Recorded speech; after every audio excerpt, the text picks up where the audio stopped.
Saudara-saudara yang terkasih di dalam Tuhan Yesus Kristus, sore hari ini adalah tema terakhir dari pembahasan tentang ritual Tionghoa dalam terang Alkitab. Dan secara khusus sore hari ini kita akan melihat tema mengenai pemanggilan arwah. Pemanggilan arwah. Nah, bagi orang-orang Tionghoa, pemanggilan arwah bukanlah sesuatu yang asing. Setiap tahunnya mereka melakukan kegiatan ini. Dan pada umumnya tujuan untuk melakukan pemanggilan arwah ini yaitu untuk meminta petunjuk ataupun nasihat bagi mereka yang membutuhkan. Misalnya ada keluarga yang merasa selama ini ada masalah, ada kesusahan, dia akan meminta petunjuk dengan memanggil arwah, atau juga sesuatu yang akan datang, dia mau meminta petunjuk kira-kira apa yang akan terjadi. Nah, kalau kita melihat tradisi orang Tionghoa ini, ya misalnya ketika masuk kepada akhir dari perayaan Imlek, dan kita akan melihat bagaimana orang Tionghoa biasanya mereka menyajikan berbagai jenis makanan. Dan berbagai jenis makanan ini tidak sembarangan. Setiap makanan yang mereka sajikan itu memiliki makna tertentu, di mana ada arti dari setiap jenis makanan tersebut. Ya, misalnya ketika mereka sajikan jeruk di situ, mereka percaya jeruk itu melambangkan keutuhan keluarga. Lalu mereka misalnya sajikan ayam atau ikan, yang mereka juga percaya itu adalah sebuah doa untuk kebahagiaan keluarga.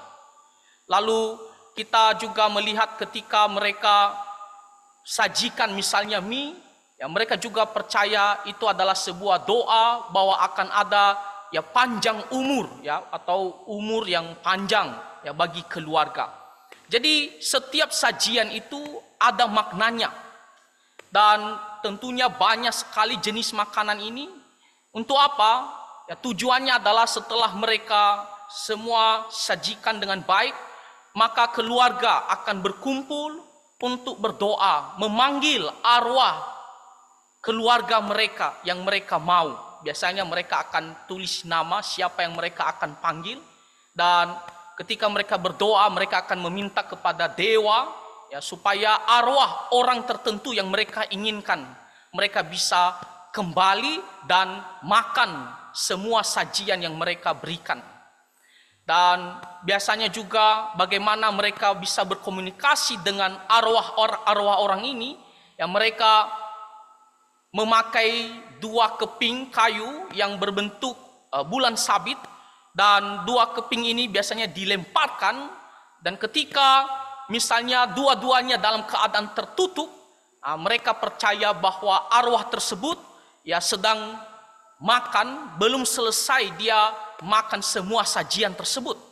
Tetapi ketika semuanya kita melihat dua keping itu dalam keadaan terbuka, mereka percaya bahwa arwah tersebut ya dia begitu senang, dia menikmati sajian yang diberikan. Nah, tetapi kalau seandainya satu yang terbuka, satu yang tertutup, mereka percaya bahwa artinya arwah tersebut sudah selesai makan. Dan di situ mereka mengharapkan tentunya ya sebuah keberhasilan ataupun sebuah keberuntungan ya dari arwah-arwah tersebut. Nah, itulah salah satu praktek daripada orang-orang Tionghoa ya ketika puncak ya sudah berada di puncak ya perayaan Imlek. Kita melihat ya itu adalah orang-orang yang akan bertugas juga akan mempersembahkan sajian mereka. Lalu setelah itu juga kita melihat ya di tradisi orang Tionghoa ada istilahnya tantung ya. Orang ini adalah yang bertugas untuk memanggil arwah. Biasanya ini bisa dilakukan pada bulan 7 kalender Chinese, ataupun bisa juga di akhir perayaan Imlek ya, atau kapanpun misalnya keluarga mau meminta petunjuk, maka mereka akan memanggil orang ini ya, Dialah yang bertugas untuk memanggil arwah-arwah tersebut. Dan kalau kita melihat di video di YouTube, ya biasanya orang ini seperti kesurupan, ya dan juga seperti menusuk-nusuk badannya, ya, dan orang ini akan berkomunikasi dengan arwah-arwah tersebut untuk meminta petunjuk atau apa nasihat yang mau diberikan kepada keluarga yang meminta ya petunjuk tersebut. Nah, inilah ya orang yang bertugas ya seperti tantung ini ya. Dan juga lebih parahnya lagi biasanya kalau orang Tionghoa ya, ada orang Tionghoa yang main togel ya, juga bisa memakai orang ini ya untuk meminta petunjuk kira-kira yang mana ya togel ya nomor berapa yang bisa nantinya berhasil. Ya, itulah yang mereka lakukan. Lalu ada lagi yang mereka lakukan misalnya penyeberangan ya arwah-arwah. Nah, biasanya dalam 1 kali 1 tahun ya mereka melakukan bagaimana mereka mau menyeberangkan arwah-arwah ya yang dimana tujuannya adalah untuk menenangkan mereka. Ya, mereka berpikir ya pada saat itu ya arwah-arwah akan keluar, apalagi kalau arwah-arwah yang tidak disembayangkan ya, misalnya arwah orang yang dibunuh atau orang yang tenggelam dan lain-lain, dan mereka akan panggil untuk apa? Untuk nanti diseberangkan ke suatu tempat, dan mereka akan buat satu patung ya, itu melambangkan kepala hantunya yang dimana yang akan memimpin ya arwah-arwah ini nantinya untuk diseberangkan. Jadi mereka akan membuat kapal, lalu setelah itu mereka akan letakkan kepala hantunya ini sebagai pemimpin mereka, lalu setelah itu diseberangkan dengan cara dibakar, dan mereka percaya waktu mereka memanggil semua arwah itu, ya mereka semua masuk ke situ dan mereka menyeberangkan ya arwah-arwah tertentu. Ya, tujuannya adalah supaya mereka ini tidak berkeliaran, hantu-hantu ini tidak berkeliaran, arwah-arwah ini yang tidak disembayangkan tidak berkeliaran dan mengganggu manusia. Nah, jadi mereka akan memanggil arwah-arwah ini untuk diseberangkan ya, dan tentunya itu adalah sebuah tradisi yang sering mereka lakukan ya, setidaknya 1 kali 1 tahun. Nah, itulah mengenai tradisi orang Tionghoa pada umumnya, di mana mereka akan melakukan pemanggilan arwah-arwah. Mereka percaya bahwa orang-orang yang sudah meninggal yang mereka kenal secara khususnya, mereka bisa dipanggil ya dalam waktu tertentu, yang mereka bisa kembali. Saudara-saudara, melihat tradisi orang Tionghoa ini, apakah kita bisa percayai atau kita bisa ikuti ya berdasarkan ajaran kebenaran firman Tuhan? Saya rasa sebenarnya praktek pemanggilan arwah ini bukan hanya orang-orang Tionghoa juga. Ya, suku-suku lain juga ada istilahnya pemanggilan arwah, seperti orang Nias juga ada tradisi atau praktek seperti demikian juga ya, untuk memanggil arwah-arwah para leluhur ataupun orang-orang yang dikenal. Ya, satu kali saya ada ingat cerita tentang tetangga saya langsung ya, suaminya sudah meninggal beberapa hari, belum 1 minggu. Lalu istrinya ini ya dia masak telur rebus, lalu dia sudah kupas, lalu setelah itu dia siapkan piring, lalu dia letakkan, dan di tempat tidur ya suaminya yang selama ini dia tempati, di mana dia di situ meninggal ya, dia kasih makanan telur itu, dan setelah itu dia bicara, masuklah Pak ya, makanlah ya, selamat datang ke rumah ya, semoga kamu bisa sehat-sehat saja. Jadi mereka berharap atau seperti berdoa supaya suaminya ini bisa datang berkunjung ke rumah. Lalu mereka juga berdoa ya, tolong jangan ganggu anak-anak ya, jangan ganggu kami ya, udah pergi dengan tenang saja, jangan ganggu anak-anak, bahkan kalau bisa doakan supaya anak-anak bisa sehat, bertumbuh. Nanti istrinya dia akan bicara seperti demikian ya. Nah, apa kata firman Tuhan tentang pemanggilan arwah ini? Kalau kita melihat dari firman Tuhan yang kita bacakan tadi di Ulangan pasal 18. Nah, di ayat sebelumnya kalau kita melihat di situ Tuhan mengatakan kepada orang Israel, "Di antaramu janganlah didapati seorang pun yang mempersembahkan anaknya laki-laki atau anaknya perempuan sebagai korban dalam api. ataupun seorang yang menjadi petenung, seorang peramal, seorang penelaah, seorang penyihir. Nah, di situ dipakai kata janganlah. Kata janganlah itu berarti kata perintah yang tidak boleh sekali-sekali dilakukan oleh orang Israel. Ya, tidak boleh mengikuti seperti bangsa-bangsa lain yang melakukan kebiasaan-kebiasaan ini, seperti mempersembahkan anaknya, ya, lalu juga menjadi seorang petenung sebagai seorang peramal, penelaah ataupun penyihir. Lalu lihat ayatnya yang selanjutnya, di situ dikatakan seorang pemantera ataupun seorang yang bertanya kepada arwah atau kepada roh peramal atau yang meminta petunjuk kepada orang-orang mati. Orang yang bertanya kepada arwah, artinya orang ini pasti bertugas untuk memanggil arwah-arwah, ya, dan meminta petunjuk, berkomunikasi dengan dia, ya, sesuai dengan kebutuhan apa yang dia mau, itulah yang dia tanya kepada arwah-arwah tersebut. Jadi dia pasti panggil, ya, ada satu ritual untuk memanggil mereka, ya. Jadi Tuhan mengatakan jangan, ya, di antara kamu seperti demikian, ya, yang menjadi seorang pemanggil arwah ataupun bertanya, ya, kepada orang-orang mati. Dan dikatakan di situ di ayat yang ke-12, sebab setiap orang yang melakukan hal-hal ini adalah kekejian bagi Tuhan. Ya, kekejian artinya sesuatu yang najis, jijik di hadapan Tuhan, sesuatu yang benar-benar dibenci oleh Tuhan. Dan Tuhan mau menegaskan kepada umatnya, orang Israel, agar tidak sekali-sekali melakukan praktek seperti demikian, ya, dengan meminta petunjuk kepada arwah-arwah atau kepada roh-roh, atau kita datang kepada orang yang bertugas pemanggil arwah, bagi orang Tionghoa seperti Tantung tadi, ya, atau dia sendiri yang menjadi petugas itu untuk memanggil arwah, meminta petunjuk. Nah, Tuhan mengatakan jangan kamu lakukan itu. Kenapa?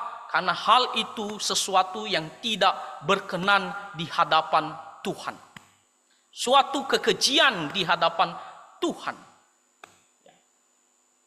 Tetapi apa yang terjadi di dalam kehidupan manusia, banyak orang di luar sana yang melakukan seperti demikian. Bahkan kalau kita melihat ada orang-orang yang mengaku sebagai orang Kristen. Mengaku sebagai orang Kristen. Ya, misalnya contohnya, ya, di kampung-kampung, ya, di kampung saya, orang Kristen, ya, dia pergi ke gereja, tetapi juga masih percaya akan hal ini. Ya, nanti dia bisa pergi ke dukun, ya, dan dia meminta petunjuk kepada roh-roh ataupun kepada arwah-arwah, ya, untuk melihat bagaimana nasibnya atau keadaannya di masa yang akan datang, atau meminta pertolongan kepada mereka. Mengaku Kristen, apalagi orang-orang yang di luar sana yang tidak mengenal Tuhan, ya, pasti mereka melakukan hal ini, dan kita diingatkan untuk tidak melakukan, ya, praktek, ya, seorang pemanggil arwah ataupun kita datang meminta petunjuk kepada arwah-arwah tersebut. Nah, kalau kita melihat di dalam Alkitab, ada satu orang, ya, yang dimana Tuhan marah kepada dia karena dia berusaha untuk meminta petunjuk kepada pemanggil arwah. Ya, tentunya kita tahu ceritanya, ya, di kitab 1 Samuel pasal 28, yaitu Raja Saul sendiri. Raja Saul di akhir hidupnya, ketika dia melakukan peperangan melawan bangsa Filistin, dan dia melihat prajurit Filistin itu begitu banyak, dan dia begitu takut, ya, untuk menghadapi mereka, dan dia sudah berusaha untuk meminta petunjuk dari Tuhan melalui Urim dan Tumim, tetapi dia tidak mendapatkan petunjuk daripada Tuhan. Akhirnya Saul, dia pergi melakukan kesalahan yang fatal, ya, dosa. Dia pergi meminta petunjuk kepada seorang perempuan pemanggil arwah yang ada di Endor, dan dia secara diam-diam, ya, menutup mukanya supaya tidak ketahuan. Kenapa? Karena orang yang bertugas pemanggil arwah itu adalah sesuatu yang jahat di mata Tuhan, dan sebelumnya Saul pun sudah melarang orang-orang yang bertugas, ya, untuk memanggil arwah. Tetapi apa yang terjadi? Saul justru dia sendiri pergi melakukannya. Dia pergi kepada perempuan itu, bahkan perempuan itu sempat yang memberitahukan kepada Saul karena dia tidak mengenal Saul sebelumnya, karena dia menutup dirinya, menutup mukanya. Dan dia mengatakan, engkau tahu bahwa Saul sudah melarang, kalau saya ketahuan melakukan praktek ini saya bisa dibunuh. Tapi Saul mengatakan, tenang saja. Tapi akhirnya nanti Saul ketahuan bahwa dialah Saul itu, raja itu, dan dia mengatakan kepada perempuan itu supaya dia memanggil seseorang yang dia mau, yaitu Samuel. Nah, dia datang kepada pemanggil arwah ini. Dan apa yang akan terjadi di akhir hidup Saul? Akhirnya dia mati terbunuh di dalam peperangan. Dia mati sebenarnya bukan dibunuh, tetapi dia bunuh diri sendiri karena dia takut nanti ditangkap, dipermainkan, dihina, lalu dibunuh lagi. Jadi dia bunuh diri. Nah, kalau kita melihat apa kata firman Tuhan di kitab 1 Tawarikh pasal 10 ayat 13. Demikianlah Saul mati karena perbuatannya yang tidak setia terhadap Tuhan. Oleh karena ia tidak berpegang pada firman Tuhan. Dan juga, lihat kata dan juga, karena ia telah meminta petunjuk dari arwah. Dia datang kepada orang yang bertugas memanggil arwah, yang dia tahu jelas-jelas itu adalah sesuatu yang jahat di mata Tuhan. Tidak boleh ada praktek seperti demikian. Tapi dia pergi ke sana untuk meminta petunjuk kepada arwah-arwah. Dan secara khusus dia mau minta petunjuk dari Samuel. Maka di sini dikatakan juga karena ia telah meminta petunjuk dari arwah. Ayatnya selanjutnya dikatakan dan tidak meminta petunjuk Tuhan. Sebab itu Tuhan membunuh dia dan menyerahkan jabatan raja itu kepada Daud bin Isai. Saul ini dia tidak percaya sepenuhnya kepada Tuhan. Kalau kita melihat ada beberapa peristiwa di mana Saul dia tidak bisa menguasai dirinya, dia tidak sabar, dia tidak bersandar sepenuhnya kepada Tuhan. Dia melakukan kejahatan-kejahatan yang jelas-jelas akhirnya membuat dirinya dimurkai oleh Tuhan. Dikatakan di sini Tuhan membunuh dia dan menyerahkan jabatan raja itu kepada Daud bin Isai. Nah, jadi di sini jelas-jelas firman Tuhan mengatakan bahwa ketika kita melakukan pemanggilan arwah ataupun meminta petunjuk kepada arwah, itu adalah sebuah kekejian. Itu adalah sebuah hal yang jahat di mata Tuhan. Kalau kita melihat di kitab Imamat pasal 20 ayat yang ke-27, di sini dikatakan apabila seorang laki-laki atau perempuan dirasuk arwah atau roh peramal, pasti mereka dihukum mati, yakni mereka harus dilontari dengan batu dan darah mereka tertimpa kepada mereka sendiri. Harus dihukum mati. Tidak ada toleransi bagi orang-orang tersebut. Itu adalah sebuah tindakan durhaka kepada Tuhan. Mereka benar-benar menduakan Tuhan ataupun meninggalkan Tuhan ketika mereka pergi melakukan praktek pemanggil arwah ataupun kita pergi meminta petunjuk kepada arwah. Nah, mungkin kita bertanya sekarang, apakah sesuai dengan pemikiran orang-orang Tionghoa secara khususnya? Ketika mereka memanggil arwah-arwah, orang-orang yang mereka anggap kenal atau keluarga mereka. Kita bertanya sekarang, apakah itu benar? Itu adalah arwah keluarga mereka. Mereka tulis nama. Apakah orang yang mereka tulis nama itu yang benar-benar datang kepada mereka? Jawabannya bukan. Itu bukanlah arwah keluarga atau orang yang dipanggil itu. Tetapi itu adalah pekerjaan daripada roh-roh jahat. Itu adalah pekerjaan setan. Itu bukan keluarga yang datang dan lalu berbicara kepada mereka.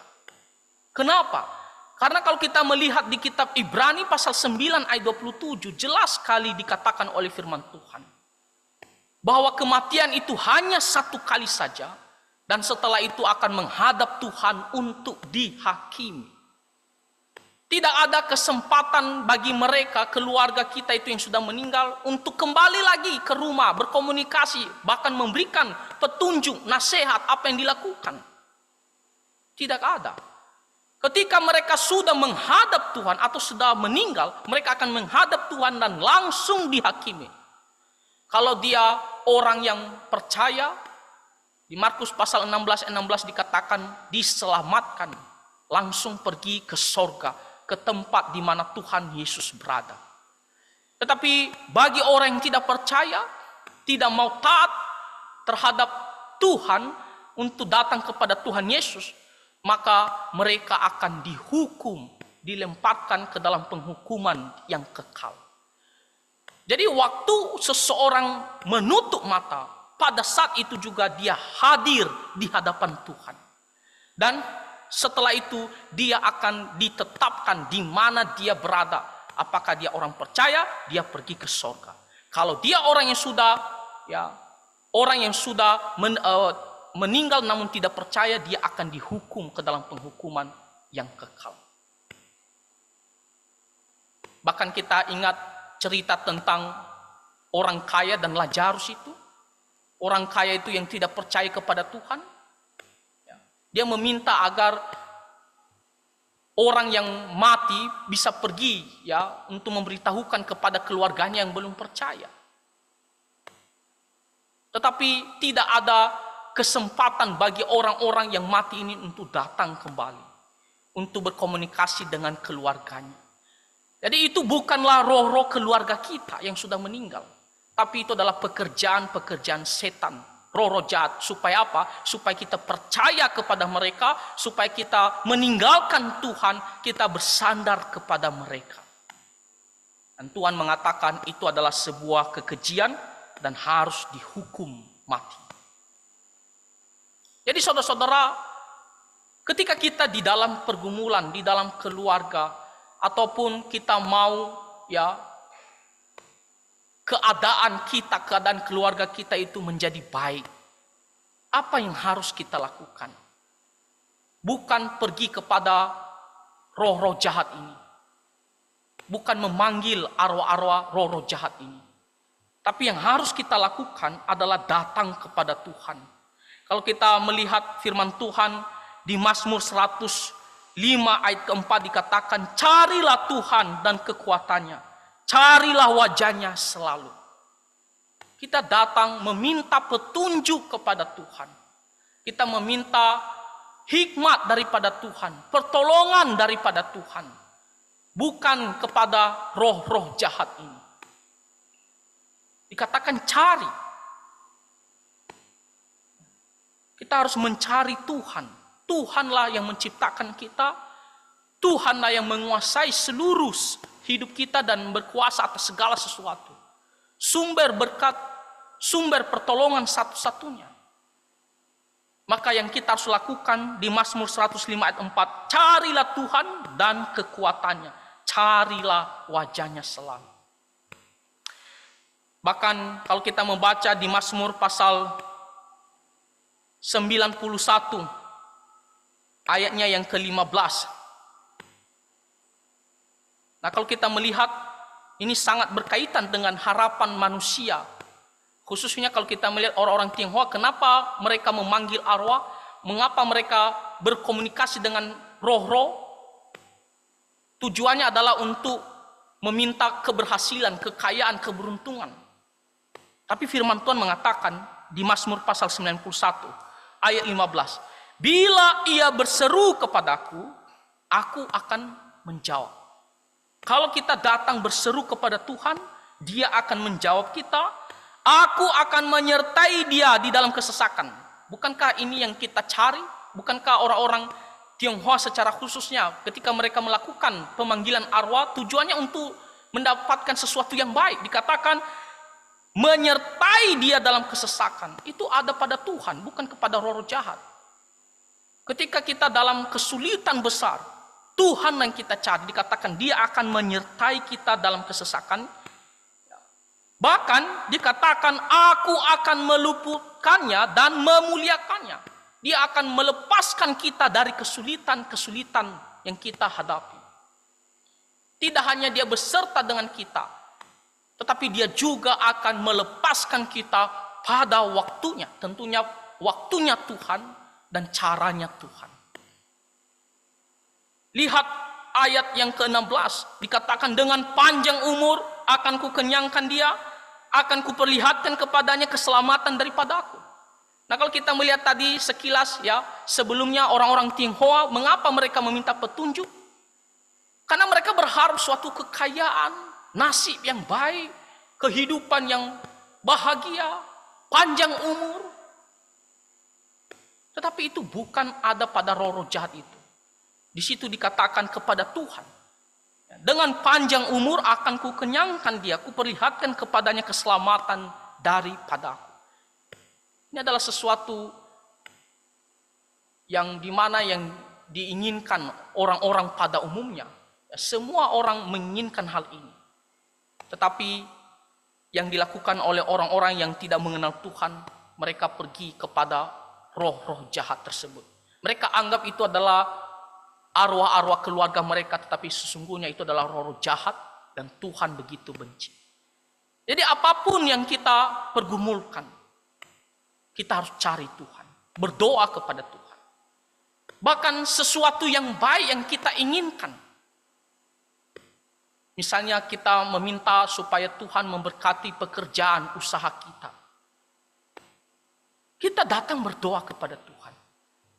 Bahkan kalau kita mau panjang umur, kita juga berharap berdoa kepada Tuhan. Bukan berarti bahwa ketika kita berdoa, maka sesuai dengan kehendak kita.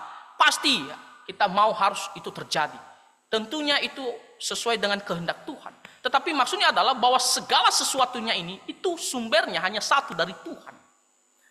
Kita harus cari Tuhan. Dikatakan di sini, ya ketika kita mau panjang umur, misalnya kita ulang tahun, ya kita berdoa supaya panjang umur. Ya kita berdoanya kepada Tuhan, bukan kepada roh-roh jahat tersebut. Ya. Atau apapun rencana kita ke depan, kita juga berdoa supaya Tuhan memberkati. Bahkan kalau kita mau keluarga kita ya menjadi keluarga bahagia, ya kita juga berdoa kepada Tuhan. Karena segala hal yang baik ini, sumber berkatnya ini, datangnya dari Tuhan saja. Tidak datang dari yang lain ataupun dari roh-roh jahat. Nah, jadi saudara-saudara, praktek pemanggilan arwah ini adalah suatu perbuatan yang jahat di mata Tuhan. Kita tidak boleh menjadi orang seperti Tantung tadi yang melakukan praktek pemanggil arwah, dan kita juga tidak boleh pergi ya mencari orang-orang yang bertugas ini untuk bertanya kepada arwah-arwah tersebut. Karena itu adalah sebuah kekejian di hadapan Tuhan, dan juga roh-roh itu yang datang bukanlah roh-roh yang keluarga kita. Mereka sudah berada di tempat yang jelas. Tapi itu adalah pekerjaan daripada setan-setan roh-roh jahat. Jadi ketika kita dalam kesulitan atau apapun itu meminta berkat, kita harus datang mencari Tuhan. Petunjuk apapun, hikmat apapun kita harus carinya kepada Tuhan, bukan kepada yang lain. Nah, kiranya hal ini kita bisa benar-benar mengerti dan kita bisa melakukannya. Ya, supaya Tuhan senang kepada kita ya di dalam menjalani kehidupan kita sehari-hari. Nah, Tuhan kiranya memberkati kita semua. Mari kita bersatu di dalam doa. Bapa di sorga, kami sangat bersyukur untuk firman Tuhan yang mengajarkan kami dalam keadaan apapun, dalam setiap pergumulan dan harapan kami hanya datang kepada Tuhan, memohon hikmat, pertolongan, penyertaan, bahkan berkat daripada Tuhan.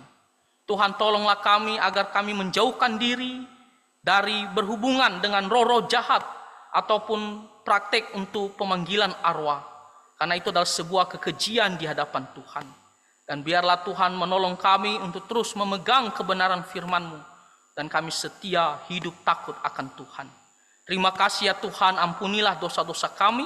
Di dalam nama Tuhan Yesus kami berdoa. Amin.